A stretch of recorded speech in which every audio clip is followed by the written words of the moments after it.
Shalom,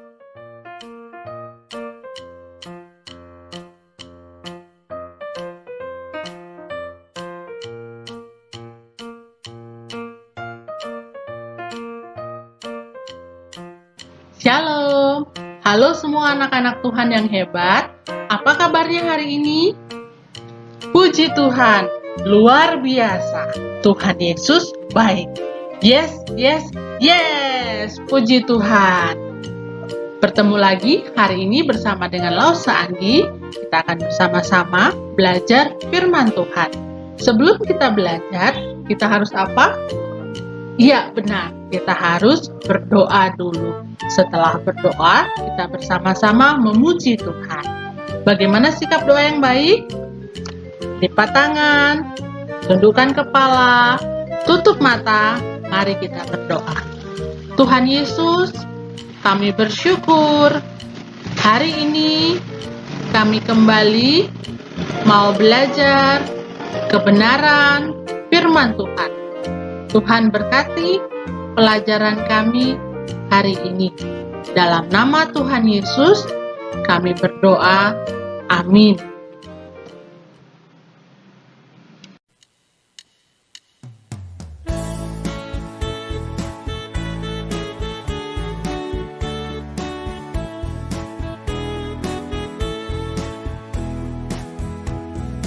Tanganku kerja buat Tuhan, mulutku memuji namanya, kakiku berjalan cari jiwa, upahku besar di surga.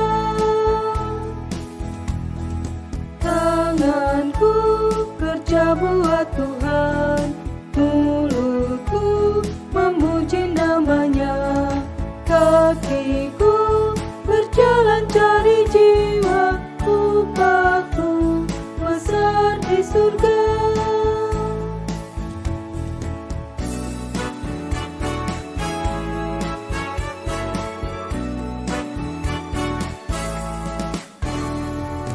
Tanganku kerja buat Tuhan, mulutku memuji namanya, kakiku berjalan cari jiwa, upahku besar di surga.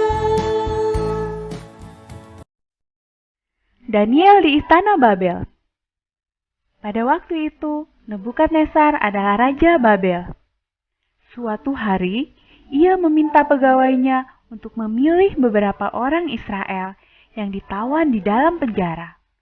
Mereka harus yang cakap, pintar, dan sehat. Mereka akan diminta bekerja di istana raja. Untuk itu, mereka akan diajar tulisan dan bahasa Babel. Setiap hari, mereka diberi makanan dan anggur raja. Setelah 3 tahun belajar, mereka akan diminta untuk datang dan bekerja untuk raja. Di antara orang-orang yang dipilih itu, terdapat Daniel, Hananya, Misael, dan Azaria. Mereka semua berasal dari Yehuda. Kepala istana Aspenas memberi nama baru kepada mereka, yaitu Beltesazar, Sadrak, Mesak, dan Abednego. Daniel memutuskan untuk tidak memakan makanan yang dilarang Tuhan.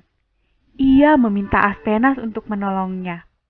Aspenas baik kepada Daniel, tapi dia sangat takut kepada raja. Jadi ia berkata kepada Daniel, Raja telah memberi kalian makanan dan anggur. Jika kalian tidak mau memakannya, dan kalian menjadi kurang sehat dari pemuda yang lain, maka raja akan menyalahkan saya. Tapi Daniel berkata, cobalah selama 10 hari, beri kami sayur dan air untuk diminum. Lalu bandingkan kami dengan pemuda lain yang memakan makanan raja. Setelah 10 hari, mereka terlihat lebih sehat dan kuat dari yang lainnya. Raja sangat senang kepada mereka, sehingga mereka boleh bekerja dan tinggal di istana raja.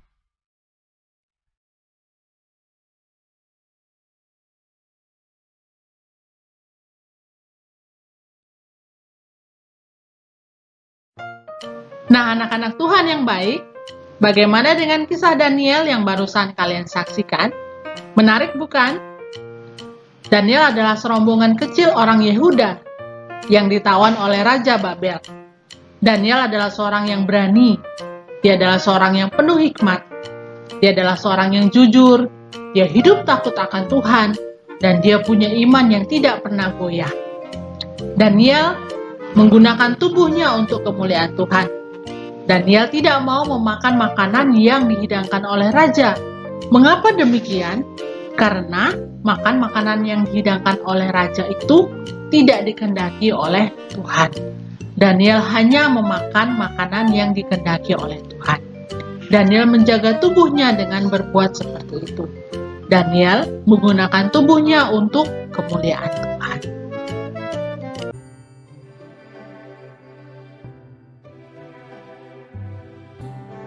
Sama halnya dengan Daniel, kita sebagai anak-anak Tuhan yang hebat harus menggunakan tubuh kita untuk kemuliaan Tuhan.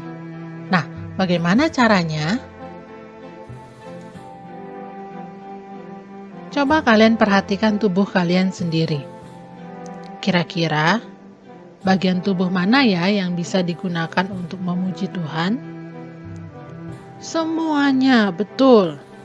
Ternyata semua bagian tubuh kita bisa kita pakai untuk memuji Tuhan.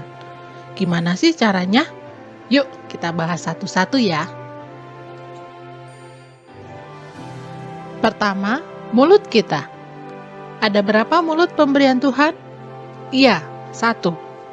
Mulut pemberian Tuhan digunakan untuk berbicara dengan orang lain dan juga orang tua kita. Mulut dapat digunakan untuk menyampaikan pesan dan berbicara kepada teman. Dengan mulut, kita dapat bernyanyi memuji Tuhan, bercerita tentang Tuhan Yesus kepada teman-teman kita, dan berdoa kepada Tuhan Yesus. Bagaimana dengan telinga? Tuhan melengkapi manusia dengan 2 telinga. Telinga memudahkan kita untuk mendengarkan suara, mendengarkan nasihat orang tua dan guru di sekolah, juga mendengarkan firman Tuhan. Firman Tuhan dapat berisi nasihat, larangan, perintah, dan hukuman. Tuhan memberikan telinga kepada manusia supaya dipakai untuk mendengarkan berita yang sesuai dengan kehendak Tuhan. Tuhan juga melengkapi manusia dengan 2 tangan. Tangan biasanya digunakan untuk bertepuk tangan ketika memuji Tuhan, bersalaman dengan ayah dan ibu ketika pergi ke sekolah, bersalaman dengan ibu guru ketika di sekolah. Tangan juga dapat digunakan untuk menulis dan melukis yang menghasilkan karya yang indah. Tangan dapat dilipat ketika kita berdoa.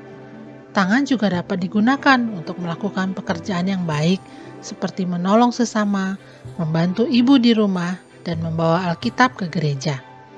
Terima kasih Tuhan atas tangan pemberian Tuhan. Coba perhatikan kaki kalian. Apa gunanya kaki bagi manusia? Berapa jumlah kaki pemberian Tuhan? Iya benar, ada 2. Kaki merupakan alat untuk bergerak dari satu tempat ke tempat yang lain. Tuhan menginginkan kaki yang kita miliki dapat digunakan untuk berjalan kemanapun kita pergi, memanjat pohon, menendang bola ketika berolahraga, berlutut ketika berdoa, dan berjalan pergi ke gereja untuk beribadah. Kita bersyukur ya kepada Tuhan Yesus atas kaki pemberian Tuhan. Kita dapat berjalan melayani Tuhan dan menolong sesama yang membutuhkan.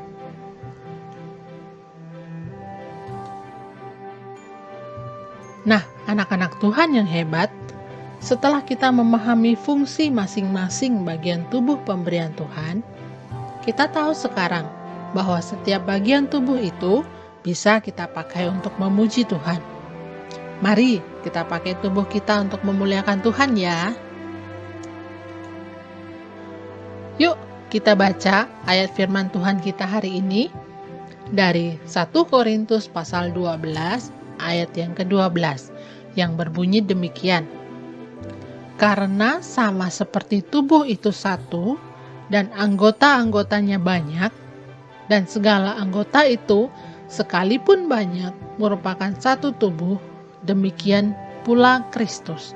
Kita ulangi sama-sama ya. 1 Korintus pasal 12 ayat 12. Karena sama seperti tubuh itu satu, dan anggota-anggotanya banyak, dan segala anggota itu sekalipun banyak merupakan satu tubuh. Demikian pula Kristus. Anak-anak Tuhan yang baik, bagaimana dengan pelajaran kita hari ini? Sudahkah kalian mengerti? Puji Tuhan kalau kalian semua sudah mengerti. Biarlah Roh Kudus yang akan menolong kalian untuk semakin memahami dan mengerti firman Tuhan yang disampaikan. Nah, tugas kalian hari ini, tadi di awal pelajaran, kita sudah menyanyikan bersama-sama ya, satu lagu yang berjudul Tanganku Kerja Buat Tuhan. Losa mau kalian menyanyikan lagu itu lagi. Ajak papa, mama, ataupun saudara-saudara kalian untuk menyanyikan lagu itu bersama-sama. Buatlah menjadi satu video yang cantik, yang bagus, yang baik. Nanti Losa akan nilai. Yang videonya baik dan bagus akan Losa beri hadiah. Kalian mau hadiah? Ayo, mari semangat memuji Tuhan. Yuk, kita tutup pelajaran kita hari ini dengan berdoa. Sikap berdoa. Lipat tangan, tundukkan kepala, tutup mata, mari kita berdoa. Tuhan Yesus, terima kasih buat pelajaran kami hari ini. Tolong kami untuk bisa menggunakan tubuh kami untuk kemuliaan Tuhan. Dalam nama Tuhan Yesus, kami berdoa. Amin. Sampai jumpa minggu depan.